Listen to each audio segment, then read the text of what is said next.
Hello, good day to everyone. I'm Sandra Lagliday from BSID Math 3A. I am here to discuss the guidelines in constructing good, true, or false question.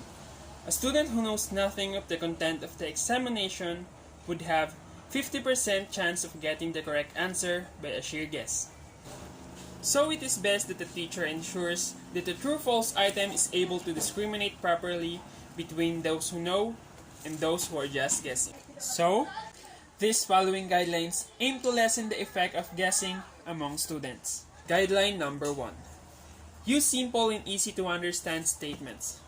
We should avoid writing long and complicated questions because sometimes, when the item is too long, minsan hindi na natin may iwasan na students will just simply write true. Aminin, naging ganyan ka rin, because they will assume that it is a fact. Like for example, the Pythagorean theorem that developed by Pythagoras, etc. and etc. So yun, ang tendency, hindi na babasahin ni student yung buong statement. He or she will just simply write true, which is tama naman. Because it is a fact that Pythagoras developed the Pythagorean theorem. And this pertains to the c squared is equal to a squared plus b squared equation. However, we are not sure which part of the sentence is deemed true by the student. Yes, it is a good thing na tama ang sagot ni student, but hindi natin ine-encourage na manghula siya. Ang goal natin ay tumama si student kasi alam niya ang sagot, at hindi dahil tumama siya sa hula niya. So instead of writing this long statement, why don't we just break them into small sentences, like this one.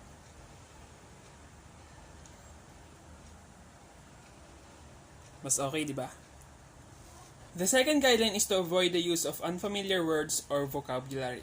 So after we break down the long statement into simple sentences, if there are unfamiliar words, hindi na ito magiging easy to understand. So anong sense ng pagpapaikli natin ng mga mahabang statement kung hindi rin lang maiintindihan ng mga student dahil sa unfamiliar words?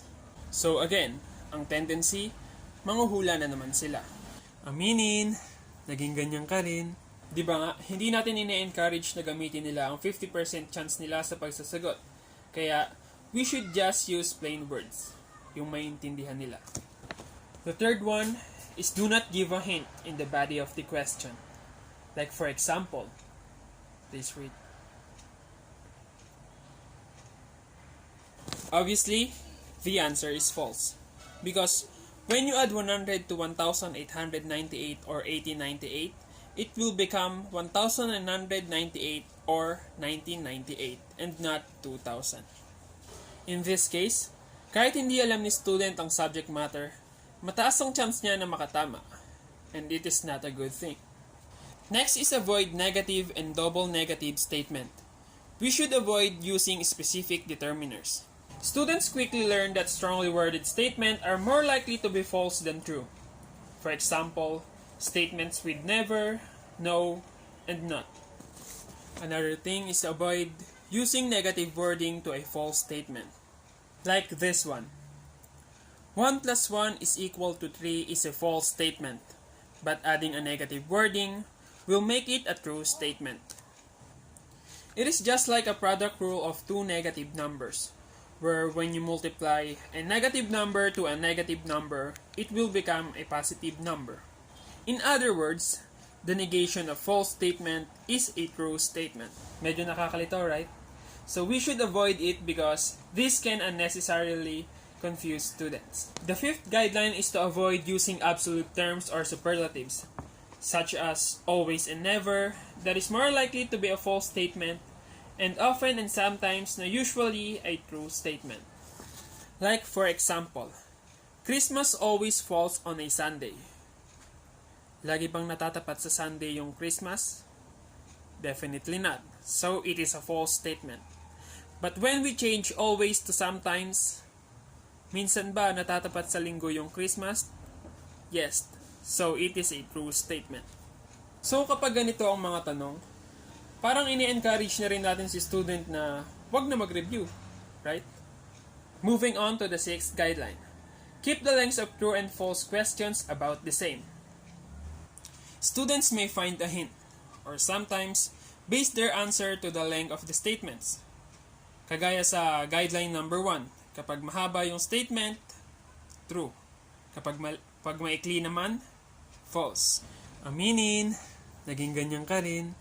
So kung masyadong malaki yung difference ng length ng true and false statement, may chance na dito na lang mag-base yung mga students sa pagsasagot without reading the full question. So again, keep the lengths about the same. Next one is to avoid quoting verbatim from reference materials or textbooks. Because this practice sends the wrong signal to the students that it is necessary for them to memorize the textbook word for word. Dito pumapasok yung memorizing over understanding.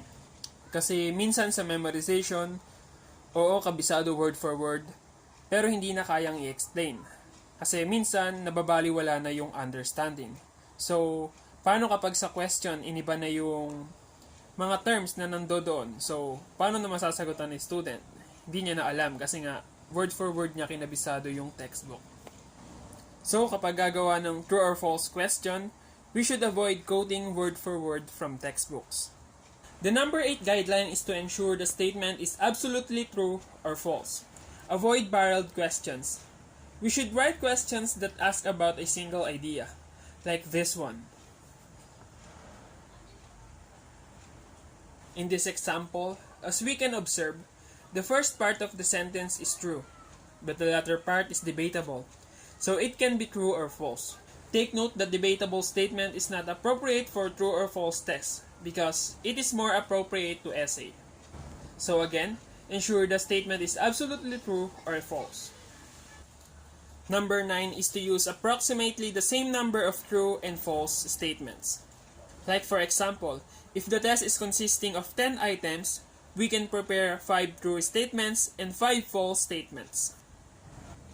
Next one is to arrange the true and false question in a random order. Avoid patterns in the occurrence of true and false statements. Like for example, true, true, false, false, or true, false, true, false.